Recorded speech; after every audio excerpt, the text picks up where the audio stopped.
First for breaking news and the best live sport. This is BBC Radio 5 Live. It's your call now. I'm Nicky Campbell. Good morning. Why do homegrown terrorists want to blow us up? 3 men, all from Birmingham, guilty, planning an attack to rival the 7th July London bombings. They were critical of the 7/7 bombers. Haris Rafiq from the counter-terrorism organisation Sentry says they intended to kill and maim as many people as they could.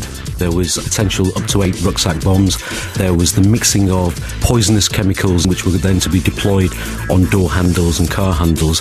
The last resort was that they were potentially getting rifles, just going on a shooting spree in places like synagogues, etc. Why are young British men who go through our schools or universities being radicalised? What can be done about it? Professor Anthony Glees is from the Centre for Security and Intelligence Studies at the University of Buckingham. We've got to make sure that radical preachers don't visit universities, and we also need to encourage members of the Muslim community not to see themselves as separate from Britain. Difficult question, no easy answers. 0500 909 693. You can tweet us at BBC 5 Live. Yeah, with 5 Live from the BBC. Why do some British-born Muslims want to commit mass murder? Raffaello Finito joins us, Senior Research Fellow at the Royal United Services Institute, author of a forthcoming book, We Love Death as You Love Life, Britain's Suburban Mujahideen. You sound like an excellent guest in the making, Raffaello. Good morning. Thank you so much. Good morning. And if I might just quickly correct, my surname is Pantucci. Oh, I do beg your pardon. It's quite all right. No worries. All right. And Dr. Osama Hassan, Senior Researcher in Islamic Studies at Quilliam Foundation, a counter-extremism think tank. Osama, hi. Good morning. Hi, and we've got Nasser in Heathrow to speak to in a second. Good morning, Nasser. Good morning. Good morning. Osama, you're in a really interesting position here because you were, in your younger days, pretty radical, weren't you? Yes, and I went off to fight in Afghanistan 20 years ago against the Afghan Communist forces. Friends of mine went to fight in the Bosnian War in the 90s, and some even went to Chechnya to fight. But it never crossed our mind to commit violence in this country. I mean, that's the whole point. We travelled thousands of miles to experience our youthful ambition of military action overseas. It was really cool, learning guns and fighting overseas. But what we have now is this generation of people whose minds are so warped that they want to kill their fellow British citizens. Why? You say their minds are warped. What is warping their minds, in your belief? Fundamentally, it's ideology. It's the idea that Muslims, these people are trying to be devout Muslims. You can see that with their robes and turbans and long beards and things. And they think that Muslims cannot coexist with others, and that Muslims have to have their own separate states with Islamic law, Islamic state caliphate, enforcing a narrow version of Sharia, and that non-Muslims are, kuffar, who are to be demonized and hated, and they are worthless and it's okay to kill people. That's the kind of divisive and extremist messaging which is unfortunately preached by some radical hate preachers in this country, day in, day out, week in, week out, at some mosques and university campuses, including in London and Birmingham. So it's a racist, so it's a racist ideology or a supremacist ideology. We are superior, they are inferior. Yes, our lifestyle is better than theirs, hence the despising of Western culture, for example, and therefore thinking, well, the only way to deal with it, we can't be part of that. Muslims cannot live in that kind of society, and in fact, even better, one has to withdraw from it and then attack it. And that's the ideology of Al-Qaeda, basically. And unfortunately, young men are still subscribing to that. Nasser, what do you think? Yeah, hello. This actually debate needs a lot of time to answer all these questions. But what I understand is that from my own, as just a normal Muslim British citizen living in this country, born in this country, is that I think most people are angry, most Muslims are angry with Western foreign policy. But that does not mean that majority of Muslims would resort to violence. There are young people who are misguided and would think of resorting to this sort of violence, because Islam is very clear that there is no justification of killing innocent people, doesn't matter what grievance you have. And I just want to ask you a question personally yourself. When you say radical, what do you mean by that? What do we mean by radical, Raffaello? Well, I mean, in this specific context, we're clearly talking about individuals who have been radicalized by the narrative that Osama hinted at very correctly, who have been persuaded by these sorts of what we could describe as al-Qaedist ideas that that their enemy is the West and their enemy is this society here in the United Kingdom, and their role within this whole process is to carry out attacks and kill people in this country. Okay, so what you're basically saying is, because I thought when you guys say radical, what you mean that it's a teaching of Islam. But Islam is very clear that if you kill one human being, you have killed the whole of humanity. And if you save one human being, you have saved the whole of humanity, right? I think you're 100% right, and I'm sure that Osama here can say this a lot more, will agree with me, or let me bring Osama in on this, because Osama is a scholar of the Quran as well, and translates hadith. I have a book that Osama indeed gave me of his own translations, a very beautiful book. But Osama, it also says, and this is where, it's kind of like the Old Testament. You can take a bit here out of context, you can take a bit there out of context, or some people would say completely in context. That's another argument. And you can say, that is my justification. There is a bit in the Quran which says, seek out the infidels and wherever you find them, slay them. Words to that effect, Osama. And so I suppose these people are reading that out of context, are they?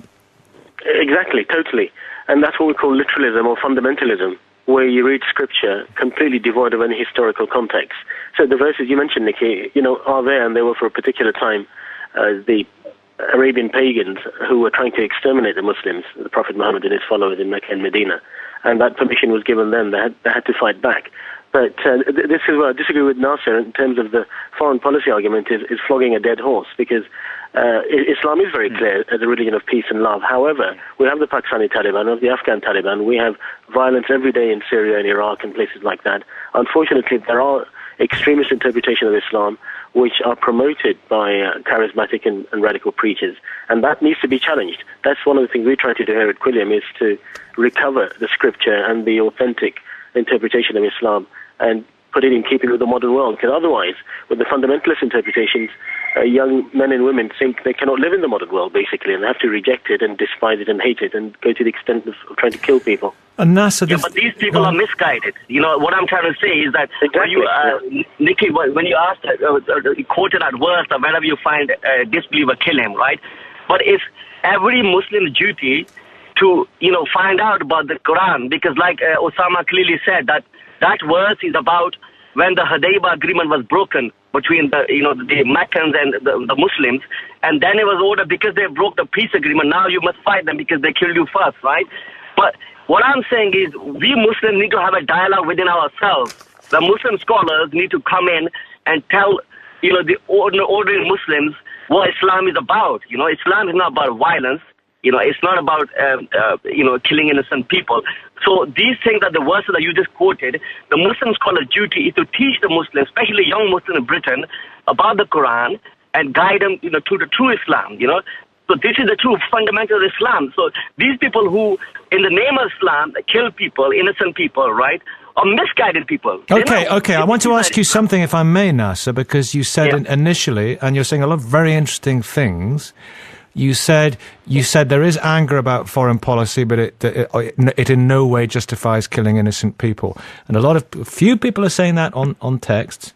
But there might be, say for example, I cannot tell you my opinions, but say I was angry about British foreign policy. Say, for example, I thought that it was an illegal war in Iraq. Say that I thought British troops should not be in Afghanistan. Say that I thought the drone killings were appalling, unjustified, and all that.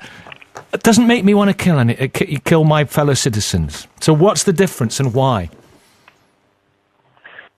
It's a good question. I mean, I'm not that sort of person with that sort of mentality to, just to get angry and kill people. But what I'm saying is that only thing I can say is that because these people are young and, some of them get a kick out of violence, so maybe they're just doing that for that reason, and, they resort to this sort of, to this planning to kill innocent people. But I mean, there's no justification for it. So, I mean, I can't answer that question, why these people do that. But all I can say that also it's which we must make it very clear. It's an Islamic law that when, as a Muslim, when you're living in a non-Muslim country, you must respect the laws of that country, respect those citizens, Oh, well, thank you very much. Okay, that's the reason I leave it is I've got a news flash and we've got other people to talk to, but Nasser, you've made a very valuable contribution. I thank you for calling us. We're going to speak to Hassan in Manchester and Ali in central London. We've still got Dr. Osama Hassan, and we've still got Raffaello Pantucci as well, who is we're going to ask him more about his book. But first of all, this news is just in bird's eye. We've got Hassan in Manchester, Ali in central London. Somebody's got a radio on because I can hear myself echoed. Raffaello, tell us about the premise behind your book, We Love Death as You Love Life, Britain's Suburban Mujahideen. Well, the premise is this is a history, and I believe it's one of the first. I'm trying to make the most comprehensive history of jihadism in the United Kingdom, how it sort of arrived here, how it sort of inculcated itself within the United Kingdom, and then how it found a root amongst some of the younger British Muslim community, and created a sort of pipeline of individuals who were going from the United Kingdom, being radicalized here, going to Pakistan or other places to connect ultimately with extremist groups like Al-Qaeda. Ali in central London. Osama's still with us. Ali, what do you want to say? Hi, Nicky. Good morning to you and to all of your viewers and guests. Look, we've had troubles on these shores for many a decade. Asked, and somewhat rhetorically asked this, what made people like Jerry Adams, Martin McGuinness encourage and take part in blowing up their fellow citizens in Ireland, in Birmingham, in London, outside the BBC even? The list is very long. A geopolitical situation, yeah. The casual... Well, hold on. I'll answer you. I'll give you my viewpoint. They had a grievance against what they perceived to be mainland British colonialism on them. And they used Catholicism, and they justified it because they were the ones who were oppressed by the people who occupied the island and split it and left the flag flying. But if you try shutting them out and shouting them down, to the extent you had that ludicrous situation when Jerry Adams' words used to be spoken by actors because we passed a law, we won't allow him to spout whatever he was spouting. It didn't achieve anything. In what way did they use Catholicism? Well, tell me, who were the oppressed minority in... In what way did they use Catholicism as a justification? Well, Nicky, I never went into any of the intimate meetings they had, but the issue here is the Catholics were the minority, and the majority of the people in Northern Ireland who were involved in terrorism had Catholic origin. Slightly different question. That does not mean every Catholic citizen was a terrorist, slightly or every question. Catholic citizen wanted to blow up. Osama, how do we deal with this? Well, people have grievances, people have political grievances, but there is no sense in justifying terrorism. I think, especially if you ascribe to Islam or Catholicism or any moral or ethical tradition or religion, you have to take the higher moral ground. And yes, I was angry about the Afghanistan invasion after 9/11, about the Iraq war, etc., etc. But as a moral person, you're absolutely clear that nothing can justify this kind of madness. And unfortunately, as I said before, there are people who support Al-Qaeda in this country, and there are preachers who preach that message, including from a small number of mosques, from the pulpits, from university Islamic societies, which is why so many graduates of our universities have been convicted for terrorist offences, and they are promoting this perversion of Islamic teaching to say that Muslims and non-Muslims, especially the West, are at war forever, and that war will continue. I mean, the ringleader of the 7/7 bomber said, "This is a war and I am a soldier," referring to Iraq. He saw himself as a soldier in some kind of global war between Islam and everybody else. And it's clear that these young men convicted yesterday had a very similar mindset. Now, that has to be challenged and openly done so. I think the discussions have to be open around that. What is jihad? What is politics? What's foreign policy about? And how do you deal with these complex situations? But to separate yourself from society and hate everybody around you and kill them is very immoral and really evil. and has to be stamped out. But also we have a strange double standard, because some people are in denial, and some people say 9/11 wasn't perpetrated by those who say. Some people say it of 7/7 as well, and yet these plotters were saying that they wanted to emulate the 7/7 bombers. So there's a strange double standard going on. And Mohammed Nassim, the head of the Central Mosque in Birmingham, who's all over the radio and television yesterday saying we have to speak to these people to understand why they did it. He's a man who's on record as saying that he thinks 7/7 might have been a government plot. I mean, Well, yeah, there is a serious problem here, which we probably need a new generation of leaders to address some of this. But large part of the Muslim community have moved on from that denial. You're quite right. People still believe in conspiracy theories around 9/11 and 7/7. But the overwhelming evidence and the increasing number of these plots, nobody can really deny now. So generally, I think the mood has changed. I mean, I've seen that working within Muslim communities over the last 5 or 7 years. People will not deny these plots, but they will start to try to justify them by referring to foreign policy, etc. There is a small shift. We need to move that debate forward and talk as Muslims, as integrated citizens of this country, and stop thinking we are a separate community apart who live in an enclave or a ghetto with a victim or siege mentality. That has to stop. It's utterly unacceptable, and it's very childish and immature, really.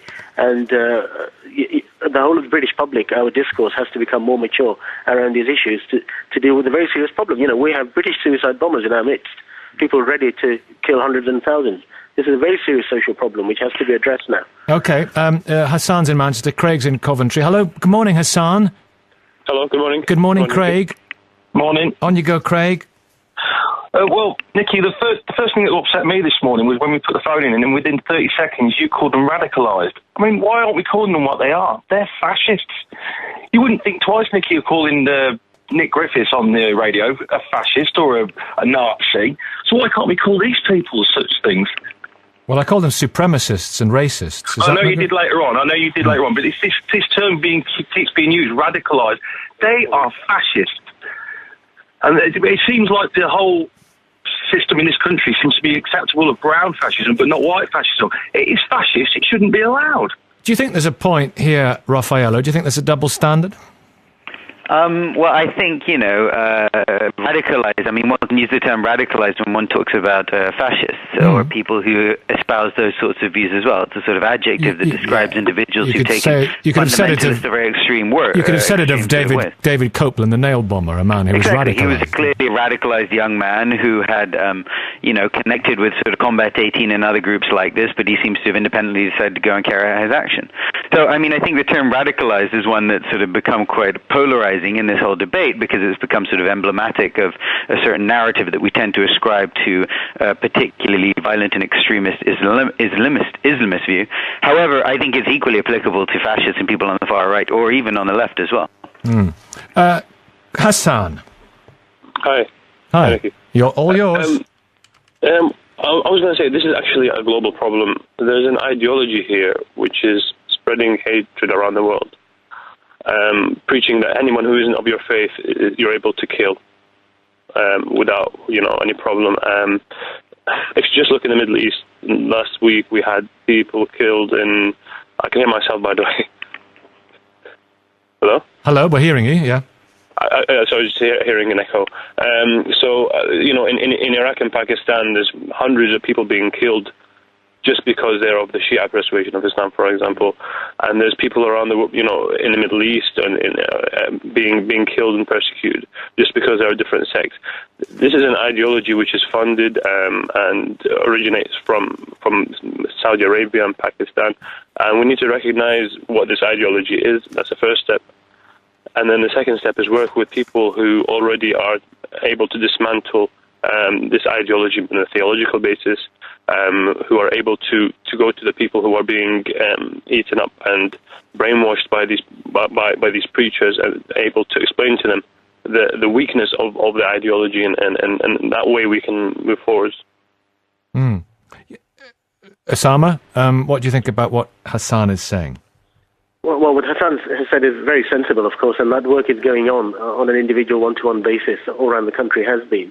But the fact that over a decade after 9/11 and almost 8 years after 7/7, we still have men ready to become suicide bombers shows there is a very serious problem. And part of this discussion has to go public now, and especially confronting those hate preachers and radical preachers who preach violence. As I say, in a small number of mosques and university campuses, this is still going on. We know of mosques run by extremists in London and Birmingham and other places who are sympathetic to these kinds of ideas. And they've been unfortunately allowed to continue. Nobody's been prosecuted. The Charity Commission has allowed the mosque to continue under charitable licenses. Other security agencies have just kept an eye on what's happening and not really done too much about it. And also Muslim communities have to stand up. The congregation have to reclaim the mosques and say quite openly, we do not want divisive extremist messages of hate. We come to the mosque to learn the love of God and to attain inner peace, and we don't want this constant anger about world events, which will always continue. And faith should provide a tranquil approach to these things, and not one which reinforces the anger narrative. But there's also another thing here, the anger narrative. There's another thing here, which maybe just as a sort of closing thought from both of you, Raffaello and Dr. Osama Hassan. There is something else here which as well is interesting and worth noting, which is the particular empathy that many Muslims have with their co-religionists. That sense of the ummah, the sense of the worldwide Muslim community globally. Now, this is a very good thing, and it can be a very positive thing and a very admirable thing, but it can also lead to an identification with people in far off lands to the exclusion and the downplaying of the humanity of those who are living next to you. I think that this is an important point that you make, but I think an important element to highlight beyond that is the fact that that is a sense that is shared by an awful lot of people who never become involved in any sort of terrorist or extremist activity. That's why I'm saying it's a positive thing, a good thing, but also through a certain prism. The reason that individuals do become involved tends to have a whole set of other reasons as well. I think some of the preachers that Osama talks about are a big part of the problem, because they will sort of help specific individuals push them in along another path. But then it's also up to individual choices, a whole sort of reasons that why one individual chooses to become a terrorist and another doesn't, can be very complex. Maybe it's just the fact that he meets an individual who has a connection to a group. Maybe it's the fact that he's a very charismatic fellow and meets a bunch of friends who have similar ideas, and he's the one who goes and reads something online that appeals to him specifically. We have to be quite careful to distinguish between what are sort of broad issues that are or sentiments that are felt along a large population, and the sort of specific individual causes that often tend to motivate specific individuals to join groups and try to carry out attacks. But if a young Muslim guy, Osama, just as a final thought, reads about another drone attack, another family blown to pieces by another, Western drone, where's his anger expected to go? Well, I think the problem is in your use of the word Western there, because you should think of a military drone. But war is a terrible thing, and it's certainly not only between Western and Muslim forces. I mean, look at Syria or Libya or Iraq, where you've got thousands of Muslims being killed by each other on a weekly basis, in Pakistan, for example. So people are right to be angry about the slaughter of innocents around the world, and everyone feels affinity to the co-religionist or even to people of the same race, etc. But the point is to understand all of this in perspective and say, well, let's try to stamp out war in the whole world. Let's push for an ethical and just foreign policy. And the idea of ummah in the Quran applies to your local state as well, to your neighborhood, more importantly than it does to people far away. So you have to be good neighbors before you're part of a global nation. And it's these kinds of basic ethical and moral choices which are so perverted. And the radical preachers actually legitimize it, you see, which is one of their dangers. There is this kind of atmosphere where it's easy to find bubbles or communities where it's okay to talk in very vehement anti-Western rhetoric while living in the West and enjoying all its benefits. That has to stop. Thank you. Thank you both, Dr. Osama Hassan and Raffaello Pantucci. We want your thoughts, 0500 909 693. So why do homegrown terrorists want to blow us up? Jahan Mahmood is with us, works with young Muslim men in Birmingham on anti-radicalisation projects. Jahan, hello. Hello, hi. Hi, and we have got Councillor Wasim Zafar, Chair of Social Cohesion and Community Safety Scrutiny Committee at Birmingham City Council, former youth worker. Nicky. Hello, Wasim. Hi. We've got John in Birmingham, Abdul in Leicester. Let's hear from Abdul. Abdul, go on. Yeah, I think prevention is always better than cure. Now we need to ascertain exactly what is the mindset of these people. Now, having said that, there are many, many Muslims who are absolutely infuriated by our foreign policy.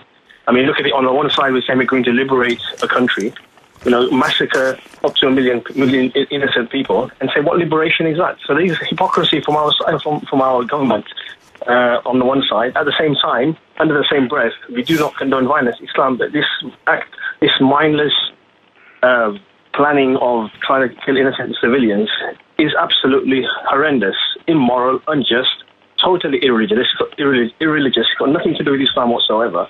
So, but having said that, you've got to understand that, like I said, prevention is better than cure. Why do these people come up with this sort of anger? Because there's frustration. On the one side, we're saying we're going to, like I said, liberate a country, but we're going to massacre them at the same time. That doesn't make sense. So you can understand why they want to commit mass murder, can you? No, I don't. Well, to a certain extent, yes. I mean, to a certain extent, you can understand. Not understand, but do not accept and do not condone such action. But there are lots of people who are not Muslims that are equally angry with certain aspects of foreign policy who do not and would not countenance committing mass murder because of it. So what's the difference? What's the difference? The people who plan any type of such action are mindless. Likewise, even our governments at the same time, they're mindless as well. When they go out, when they're throwing cluster bombs in areas and massacring innocent civilians at the same time. So it's on both sides. Like I said, prevention is better than cure. We need to, work together to get rid of this mindset. And are you similarly angry about the violence perpetrated and committed by many of the regimes across the Middle East on Muslims and on Muslim people being violent towards Muslim people? Does that enrage you in a similar way? Of course. Like in Syria, in Libya, you look at it. Obviously, no matter who, whether it's not to do with Muslim or non-Muslim. And Sunni violence on Shiites and Shiite violence on Sunnis. Yeah. It's to do with the morals, it's to do with humanity. It's got nothing, realistically, you don't have to look at it from a religious perspective. You have to look at it from a humanitarian perspective. At the same time... But if we don't look at it from a religious perspective, why is it just people who have a religious perspective who want to go out and commit mass murder because of it? Yeah, well, if that's what they are doing... Why aren't there any atheists who are... Or people of other religions who are equally angry with aspects of British and Western foreign policy? Why don't they want to go onto tubes and bomb people? Well, like I said, I don't understand. I mean, like I said, it's got nothing to do with Islam whatsoever. Right. No book, no hadith. We tell you that you kill innocent civilians, innocent people. It's out of the question. Wasim Zafar, why is this happening, Wasim? I think first and foremost, Nicky, there's well over 200,000 Muslims that reside in Birmingham. Birmingham is an incredibly diverse city. Here we have three complete idiots who have tried or who are planning a plot. We cannot brush the whole Muslim community and label them as terrorists, which I sometimes think some certain sections of society are trying to do here. These are three idiots. The Muslim community and community organisations working with Muslims were the ones that referred these three individuals and their wider team to the secret services, to the police. So Muslims are standing up against these sort of individuals. They're disowning these individuals. And like the individual said beforehand, Islam does not preach this whatsoever. This is a misinterpretation of Islam when these individuals go around and trying to plot to blow up areas of the country. I think what we also need to think about is these individuals are marginalised and radicalised. And we need to think about why they're marginalised. I think there is an issue here around integration. I think there's also an issue here of a lack of identity. What's the issue around integration, Wasim? Tell us more about that. I think we've got schools in Birmingham which are 90% one particular faith. I don't think that particularly preaches integration well. I don't think that supports community cohesion well. I think we need to look at how we can address that. I don't think that creates terrorists. I think that helps marginalise individuals. I think that's what we need to look at, the basics. Nicky. Who's that? Nicky, it's John from Birmingham. Oh. When you've got a community which is isolated, and isolated in the sense that they've got their own schools and they've got their own sort of mini sort of government and this sort of stuff, you're gonna get these sort of extremities. And we haven't got any mini. Sorry, I'm sorry. We haven't got any mini governments. What are you trying to say here? Birmingham is incredibly diverse city. You've got communities which sort of sort of pride over suburbs, and they have their own sort of schools, and they have their own sort of community centres, and they have their own sort of communities. And basically, you're going to encourage these sort of things. And you need to be open. I mean, it's okay saying that these are three idiots, but the problem is these are three idiots in amongst how many more are they? Come off it. There's 200,000 Muslims that reside in Birmingham. How many have come up in front of the courts on these sort of charges? But we don't know. But we don't know. The problem is, because the community is isolated, we don't know what's going on. Well, not. If you ask West Midlands Police who referred these particular individuals to them, can anyone explain to me how this conviction would have come about if it wasn't from intelligence and support for within the Muslim communities that want to disown these particular individuals? Right, and we're only looking at a very, the only time police, according to the newspapers on this, the only time police were contacted about any of them was over an allegation of aggressive fundraising concerning their charity street collections. Yeah, can I come in there? Can I come in there? Yeah, is that Jahan? Yeah, go on, Jahan. Yeah, I'm listening to this conversation, and so am I. Yeah, I'm listening to it very, very closely. Muslim Aid was taken advantage of. These are individuals who are willing to take advantage of their own community. This idea that we're isolated is not true. We interact with the British public on a daily basis. If anything, relationships are growing and they're improving. Hang on. We interact with the British public. You are the British public. Well, but there's this kind of perception that we're not. That's what I'm trying to answer. The perceptions come from your community. How can it come from our community when there because you feel as though you're fighting wars back home where you should be respecting the community. I'm sorry, this is my home. And the community. Yeah, look, and basically, let me just tell you something. My uncle fought for this country in the 14th British Army in Burma. He was a captive. He was a prisoner of war. There are many Muslims in this country whose ancestors have fought for this country. This idea that we're not part of this country and we're isolated is not true. We have a handful of idiots who, as far as we can see, are not even part of their own community. They're doing things that we completely disagree with. Killing innocent people. I mean, where's the bravery in that? And the other thing we have to understand is that some of these idiots are conflating British foreign policy with the British public. The whole entire British public. The British public is not responsible for some of the decisions that were made at that particular moment. Therefore, we have to understand that this is an isolated group of people who have got nothing in common, no shared values with the greater community, be they Muslim or non-Muslim. They've taken it into their own hands to feel that they're doing the right thing. They're completely misguided. They have a completely concocted a misrepresentation of their own faith, a misinterpretation. There's nothing in the Quran says that you could kill innocent people. There are clear verses that say, 1, you can't take your own life. 2, if you take the life of an innocent person, it's as if you've killed the entire humanity and you're on your way to hell. People always point to the bit where it says, wherever you find the infidels, slay them. Yeah, but it also says in the same verse, which is you're referring to Surah 2, verse 190, okay? Now, verses 190, 191 are very, very clear because it does say that, but it also says forgive and show mercy. So it's saying that take these things into calculation, but only when you're driven out of your own lands can you. This is a defensive war, not an offensive. It's a complex message, though, isn't it? It's a theologically sophisticated message, and in the wrong hands of a preacher who chooses to interpret it a certain way, it's potentially a lethal message, isn't it? Well, no, not necessarily. The Quran. Clearly, the Quran. Clearly, it is sometimes. No, the Quran and its commentary is very, very clear. If someone decides to impose their own view on it, then anything can be misinterpreted. Right, run that by me again, that whole bit about going out and... What's the context of it? Go out, wherever you find the infidels, slay them. Because that's what some of these idiots, as you put it, that's their justification. So what's the context? The context is to first to show mercy, is not to go and take the law into your own hands. It's very clear. I've got the verse right in front of me. Excellent. Right, and I'll read it out to you. Yeah. It says, fight in the cause of God those who fight you, but do not transgress limits, for God does not love transgressors. Then it goes on to say, slay them wherever ye catch them, and turn them out from where they have turned you out. This is a defensive war when you call on the back foot.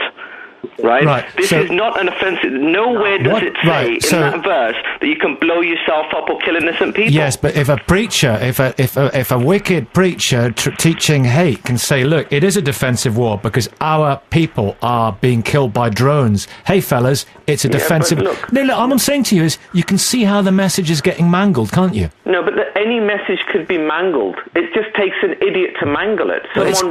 Someone with a completely mangled brain in the first place is going to turn peace into war. Is going to turn a defensive war into an offensive war. Is going to turn something that is in some cases sacred into taking the life of innocent people. His own book, the same book that you're saying he misinterpreted, clearly states you cannot take innocent life. I'm agreeing with you. Right? I'm agreeing with you. All I'm saying is you can understand the bits, and there are bits in the Old Testament as well, which some Christian fundamentalists take, it is argued, out of context. I'm just trying to understand and get to the point that some preachers are being selective. They are being selective. We're in on this together. We're all in this together. We're all in this together and trying to defend our communities from these idiots. Nicky, can I just come in here? It's Wasim here. Wasim. Yeah, you're right in a sense that at times the message is misinterpreted. However, communities here in Birmingham have stood up to that. We had Anjem Chaudhry try to come preach some of that hatred in this city. Hundreds of organizations, predominantly Muslim mosques, signed a statement to say we totally condemn this and we want Anjem Chaudhry off our streets. The individual you've got here, Jahan Mahmood, was one of a handful of individuals who went and challenged Anjem face to face to say he's not welcome in this city. So the Muslim community in Birmingham is standing up to these individuals who are preaching this hatred. So, we don't need any lessons from other individuals telling us what we need to do when it comes to standing up to these individuals. Individuals who discredit Islam. Absolutely. And we totally disown them. We disown them and we stand up to them. We're the first to do that. The Muslim community in Birmingham is the first to stand up to these individuals who are preaching hatred because our religion doesn't teach us that. It's 9:51. Here's Michelle. This is 5 Live Breakfast. Your call. Jahan Wasim still with us. Jahan and Wasim. And Ross in Somerset. Hello, Ross. Hi there. All yours. I'm half Iraqi. I come from an Islamic background, but while all this terrible stuff has gone on and is gone on, I've never felt the urge to strap a bomb to myself and blow people up indiscriminately. I suspect that what it is a bunch of very lonely, frustrated guys who basically don't have relationships with the opposite sex. Well, it's interesting because one of them conceded to police, just reading all about this, that if his two fellow plotters managed to find women who would have them, their anger with the world might have gone away. Well, I used to be an angry guy, and then I got in a relationship, and I'm not an angry guy anymore. But I would liken it to a death cult. I mean, I don't even know why you attach Islam to it. I mean, I know they do, but it's a sort of a death cult. They're more interested in the worship of Kali, the goddess where you have to just go around murdering each other. Kali's the wrong religion, but I understand kind of what you're getting at. Let's bring Steve in, who's been waiting a while. Hi, Steve, in the West Midlands. Good morning, Nicky. Hello, am I? You're on. Oh, right, okay. Yeah, I think that these guys that have been planning the bombing, you always have to look at the reason that these people quote Quranic scripture in the videos that they have, particularly when they're caught. You often find these martyr videos and that, and they're always quoting Quranic scripture. And that's because it is deliberately contradictory. I think the scholar that we had on a little bit earlier was a little bit disingenuous when he said that, no one innocent can be attacked by Muslims or something like that. Well, if someone rejects the teachings of the Quran and rejects Muhammad as a prophet, then according to Muslims, he is not innocent. Well, apostasy, abandonment of faith, you mean? Which is yes. I mean, why do they threaten to kill their own if they leave the faith? Which is the case in it's more political. That is the case in certain countries. Yeah, it's more totalitarian political ideology than religion anyway. Jahan, and that is the problem with it. Yeah, no, the caller's got a valid point there. That's true that in some cases apostates are considered to be outside the fold of Islam and the death sentence. Anyone who well, let's hear from Jahan's response. Quran and the teachings of the Prophet Muhammad is considered the same way. Let's hear Jahan's response. So, for instance, the death sentence is imposed, but once again, it really depends on the interpretation. It depends on the clerics. This isn't a unanimous case across the Muslim world. Thank goodness for that. Can I just ask you one question then? Can I just ask you one question? Go ahead. How come that over 60% of the Quran is about the kafir? The infidel. No, actually, it's not. No, the 60%. No, hold on, 1 minute. 1 minute. Muhammad. All right, let's get Jahan. I was wanting to hear Jahan's answer. Wait a minute, Steve. Thank you. Okay. I want to hear Jahan's answer on apostasy because you're saying it's down to scholars' interpretations. So it's a bit of a luck of the draw, really, is it? Wherever you live in the world. In some cases, yeah, it depends on. Some guy with a beard says where you should die or live. Oh, thanks very much. It depends on which part of the world that they reside. But also, some scholars will deem that this is an absolute, and I'm not apologetic. I'm being absolutely honest. I understand that. On infidels, the gentleman just raised the issue on infidels. Can I just stop you 1 second? The judge in the Pistorius case, all the news as we hear it for you, the judge in the Pistorius case says he'll deliver his decision on whether to release the athlete on bail or not at midday. You'll hear it here, of course, on 5 Live. Sorry for interrupting, Jahan. Apostasy. Yeah, in terms of the infidel as well, the gentleman raised the question that 60% about the Quran is about infidels. This is not true. Let me just explain something. In the earlier case of the Prophet Muhammad, when his followers were being persecuted, he sent them to seek refuge under a Christian king. And he made it very clear to them to respect the law of the land and the king and his religion. And so we have interacted with non-Muslims from the very, very beginning, and we've been told to be kind to them. What these guys have tried to orchestrate or be involved in is completely abhorrent to the faith. And the other thing is, the gentleman also mentioned 60% of the Quran is talking about the infidel. Well, I have studied the Quran both at university and my private, privately as well, and that there's only one surah that's actually called the infidel, and it's towards the end of the Quran. And the Quran is explicit on so many different aspects of human life. This idea that 60% of it's just about the infidel is just nonsense. Yeah, but there's one line in the Bible: "Suffer not a witch to live." I think it's in Exodus, and that was responsible for the execution of thousands of women across Western Europe over 300 or 400 years. So one line, Alan in Belfast, on you go. Hello there, Nicky. It seems to me, I've been listening with great interest this morning, and it seems to me that the debate seems to have moved more or less straight away into religious realms. And maybe I'm right, maybe I'm wrong, but my view is that when human beings started to believe that maybe there's something greater that they should believe in, that they should have a faith in whatever shape or form, so no matter what the religion is, there will be people that will start to believe that and immerse themselves in it and taking it to the extremes. And religion's based on fear. Whatever way you look at it, it's based on fear. If you don't behave in a particular way or believe a particular thing, there will be consequences. And the consequences, I suppose, change from religion to religion, but basically they all boil down to the same thing. And when you get extremists like that, they will take things further and further and further. And these homegrown terrorists that the whole question's about, they are just unfortunate to be in a place at a time where they've been suckered into believing what extremists have told them. And that's what it all comes down to. So if we had a completely secular society with no religion, people and communities would have to learn to integrate and live and work together. And so it's not anybody's fault other than the fact that religion, as the human race has evolved with them, and people take it further and further and further to the extremes. Thank you very much indeed. Have a happy and peaceful weekend, everybody. Thank you very much for listening. All the breaking news with you on 5 Live throughout. Context. So the verses you mentioned, Nicky, are there, and they were for a particular time. The Arabian pagans who were trying to exterminate the Muslims, the Prophet Muhammad and his followers in Mecca and Medina, and that permission was given them. They had to fight back. But this is where I disagree with Nasser in terms of the foreign policy argument is flogging a dead horse, because Islam is very clear as a religion of peace and love. However, we have the Pakistani Taliban, we have the Afghan Taliban, we have violence every day in Syria and Iraq and places like that.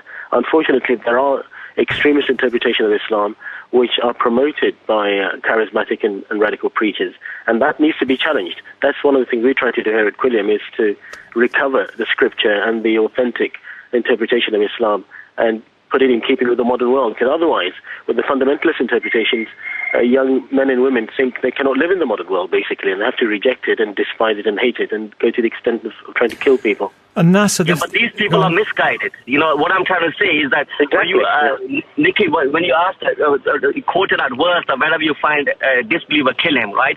But it's every Muslim's duty to, find out about the Quran, because like Osama clearly said, that verse is about when the Hudaybiyah agreement was broken between the Meccans and the Muslims, and then it was ordered because they broke the peace agreement, now you must fight them because they killed you first, right?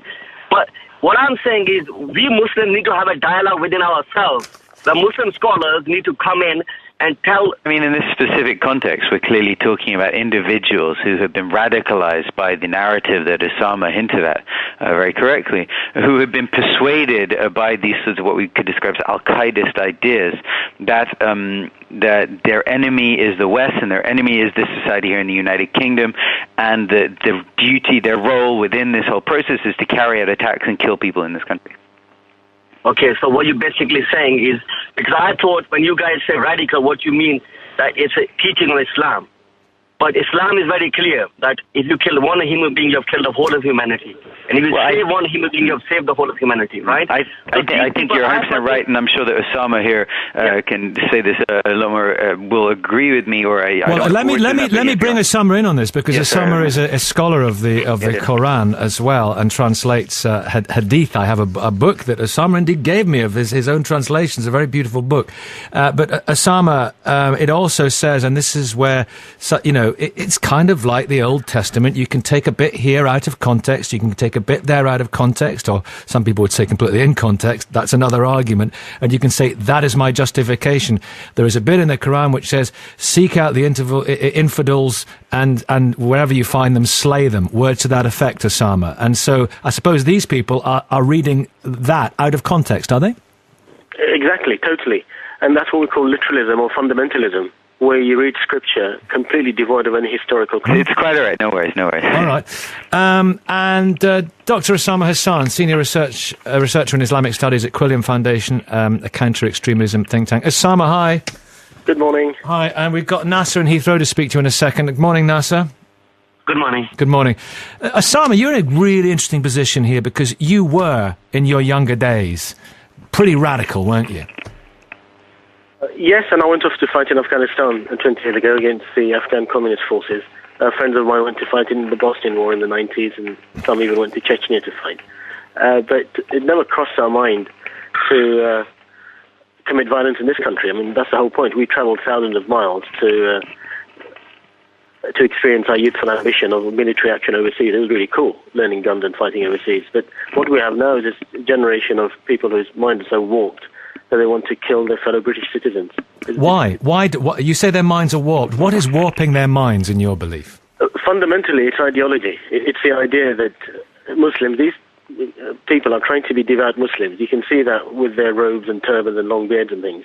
And they think that Muslims cannot coexist with others, and that Muslims have to have their own separate states with Islamic law, Islamic state caliphate, enforcing a narrow version of Sharia, and that non-Muslims are, kuffar, who are to be demonized and hated, and they are worthless and it's okay to kill people. That's the kind of divisive and extremist messaging which is unfortunately preached by some radical hate. First for breaking news and the best live sport. This is BBC Radio 5 Live. It's your call now. I'm Nicky Campbell. Good morning. Why do homegrown terrorists want to blow us up? 3 men, all from Birmingham, guilty, planning an attack to rival the 7th July London bombings. They were critical of the 7/7 bombers. Haris Rafiq from the counter-terrorism organisation Sentry says they intended to kill and maim as many people as they could. There was potential up to 8 rucksack bombs. There was the mixing of poisonous chemicals which were then to be deployed on door handles and car handles. The last resort was that they were potentially getting rifles, just going on a shooting spree in places like synagogues, etc.